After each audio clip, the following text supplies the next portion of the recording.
আঁখি দেবার কাছে ফেরত আসবে তাদের পরিকল্পনা সফল হলে। এটা দেখার জন্য আমার চ্যানেলটি সাবস্ক্রাইব করো। দুই শালিক সিরিয়ালে আমরা দেখি যে ঝিলিক আর আঁখি দেবার অধিকার পরিচয় এবং ও যে ছাতাবাড়ির ছেলে এই সব ফিরিয়ে দেওয়ার জন্য দুজনে প্রতিজ্ঞা করে, আর সেই মতো কাজ শুরু করে দেয় ঝিলিক। তারপর দেখা যায় ঝিলিক পিয়ারকের সাথে হাত হাত মেলায়, আবার অন্যদিকে দেখা যায় যে পিয়ারকের সাথে হাত মেলানোর জন্য ঝিলিককে গৌরব একদম সহ্য করতে পারছে না। অন্যদিকে দেবাও ঝিলিককে ভুল বুঝছে, কিন্তু ঝিলিকের তো কিছু করার নেই, সে সবার ভালোর জন্যই এই সব করছে, সেটা সে জানে। আর আঁখিকে গুলি করে মেরে দেওয়ার নাটক করে, সেটা পিয়ারকে বুঝতে পারে না।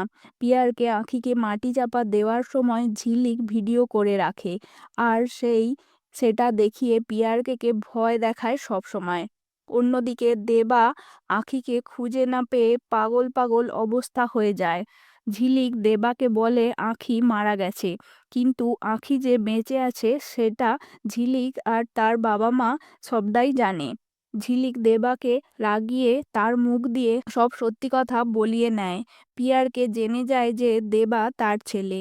তাহলে বন্ধুরা, দেবার অধিকার ফিরে পেলেই কি আঁখিকে আমরা দেখতে পাবো দেবার পাশে? তোমাদের কি মনে হচ্ছে কমেন্ট বক্সে জানাও। দেবার অধিকার ফেরত পাওয়ার জন্যই আঁখির এই লুকোচুরি। তাহলে দেবার অধিকার ফেরত পেলেই আঁখিকে আবার আমরা দেবার সাথে দেখতে পাবো এই আশা করছি। আমার তো এটাই মনে হচ্ছে। আর যারা আঁখি আর দেবাকে একটু বেশি ভালোবাসো তারাও নিশ্চয়ই আঁখি ফেরার জন্য অপেক্ষা করছো। আমার ভিডিওটা পুরোটা দেখার জন্য ধন্যবাদ।